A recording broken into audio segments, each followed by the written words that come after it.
यहाँ से मुझे प्रूव करना है क्या, एक सर्कल है, उसके सर्कमस्क्राइब एक क्वाड्रिलेटर है, ये quadrilateral A B C D. अब मुझे प्रूव करना है कि अपोजिट साइड से ये जो एंगल बनते हैं, अपोजिट साइड से जो ये एंगल बनते हैं, तो ये एंगल AOB और एक एंगल COD। एंगल AOB और COD का सम 180 है, मतलब सप्लीमेंट्री एंगल है, ऐसा मुझे प्रूव करना है। मुझे प्रूव क्या करना है, angle AOB plus angle COD is equal to 180 degree. और क्योंकि अपोजिट साइड ये भी है बेटा, these are also opposite sides, तो इनका सम भी, इसका और इसका सम भी मुझे 180 डिग्री प्रूव करना है। ओके, तो सिंपल, आराम से हो जाएगा, no problem. This is question number 13। Okay, start करते हैं। यहां से सबसे पहले क्या करना है हमें, सबसे पहले हमें करना है गिवन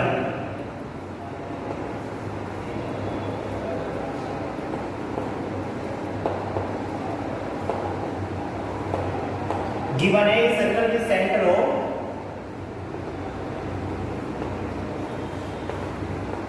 विद सेंटर O है सर्कल का। ओके, सर्कल का सेंटर O है, और उसके बाद हमें क्या गिवन है, एक क्वाड्रिलेटर ABC है जो सर्कमस्क्राइब ऑफ सर्कल है, quadrilateral ABC circumscribe a circle, quadrilateral ABCD circumscribe a circle. अब हमें प्रूव दैट क्या करना है, to prove that opposite side, सबसे पहले मैं बता रहा हूं आपको, angle of AOB plus angle COD equal to 180 degree. भाई एंगल AOB ये वाला और फिर COD ये वाला एंगल, इनका सम क्या प्रूव करना है, 180 डिग्री। और फिर AOD, angle AOD plus angle BOC equal to 180, ऐसा प्रूव करके दिखाना है। ठीक है ना, कंस्ट्रक्शन करते हैं। कंस्ट्रक्शन में क्या करना है, इसके ये एक्सटर्नल पॉइंट है, यहाँ पे point of contact, sorry external point of contact, इसको मैं मान लेता हूँ क्या, इसको मैं मान लेता हूँ D, तो हो गया E F G और H, इनको मैं ज्वाइन करूंगा, O से ज्वाइन करो इनको, O से आप इनको ज्वाइन कर दीजिए। तो ज्वाइन किया आपने, क्या ज्वाइन OA नहीं सॉरी OE OF OG और OH, इनको आपने क्या कर लिया, ज्वाइन कर लिया। ठीक है ना, इनको ज्वाइन कर लिया। अब प्रूफ स्टार्ट करेंगे बेटा, ध्यान से देखना, प्रूफ स्टार्ट करते हैं। प्रूफ कैसे करेंगे बहुत ध्यान से देखना। प्रूफ सबसे पहले मैं क्या मान लेता हूँ, इसको एंगल 1 दिस पूरा एंगल ध्यान से देखना, इसको एंगल 1, इसको एंगल 2, इसको एंगल 3, इसको एंगल 4, इसको 5, इसको 6, इसको 7, 8 होने चाहिए ना, हाँ यहाँ पे 1 छोड़ दिया मैंने, ये 4, ये 5, ये 6, ये 7 और ये 8। ऐसे मैंने इनको एंगल मान लिया बेटा, ये 1 2 3 4 5 6 7 8, ये एंगल मैंने इसको मान लिया। अब आगे देखते हैं क्या करते हैं।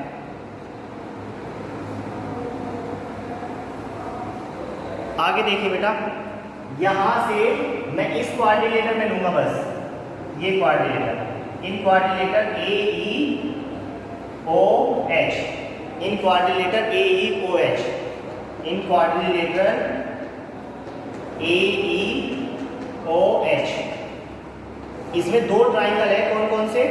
इन ट्राइंगल ए ई ओ, ये वाला ट्राइंगल, इन ट्राइंगल ए ई ओ,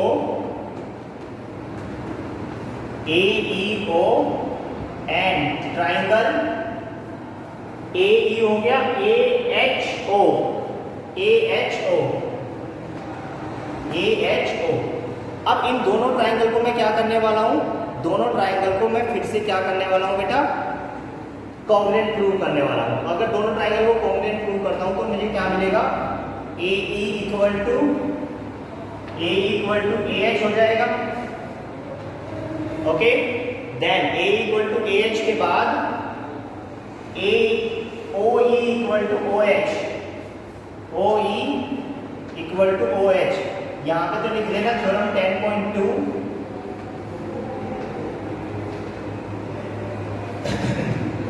और यहां पे क्या लिखोगे? दोनों रेडियस है।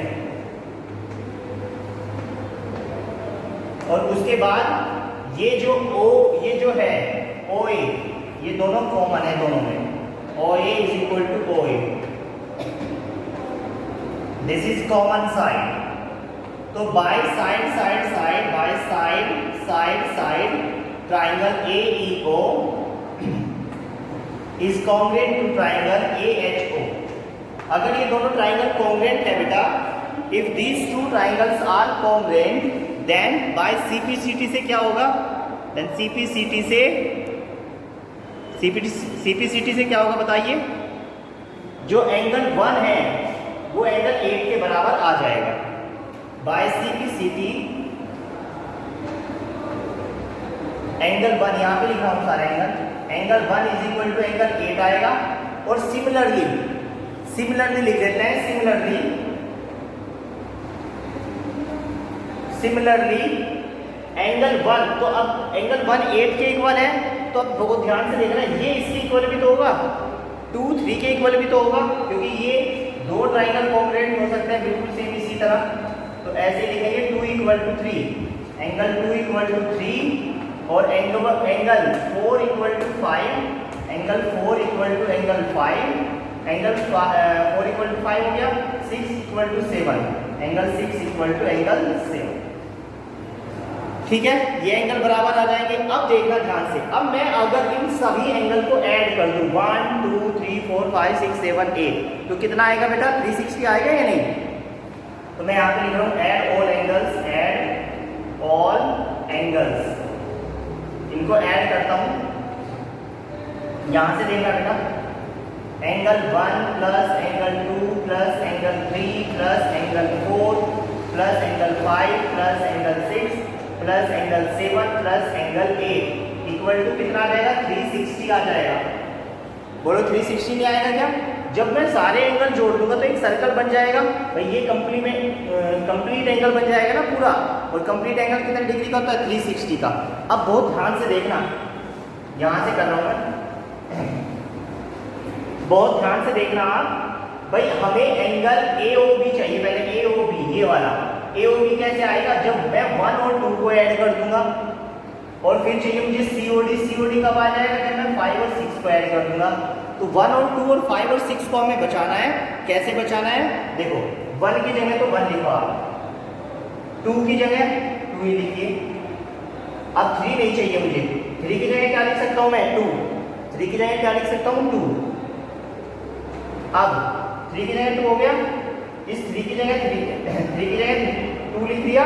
अब 4 की जगह मैं क्या लिख सकता हूँ? 5। 4 की जगह मैं लिख सकता हूँ 5।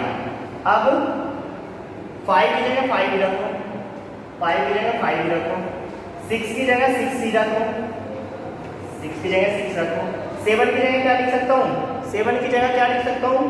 7 की जगह लिख सकता हूँ 6। और 8 की जगह क्या लिख सकता हूँ? 8 की जगह लिख सकता हूँ मैं 1 इक्वल टू 360। अब देखो ध्यान से, 1 1 6 6 5 5 2 2, सभी दो एंगल हो गए ना भाई, 2 एंगल हो गए सभी।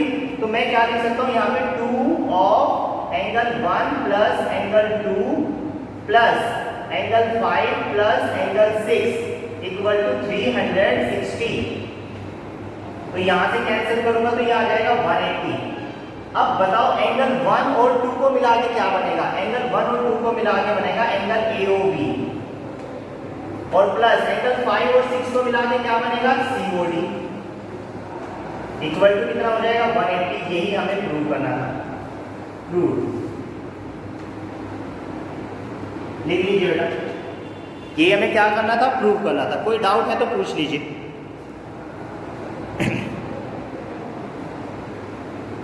अगर आपको आगे प्रूव करना है, ये वाला भी प्रूव करना है AOD, तो AOD कैसे बनेगा?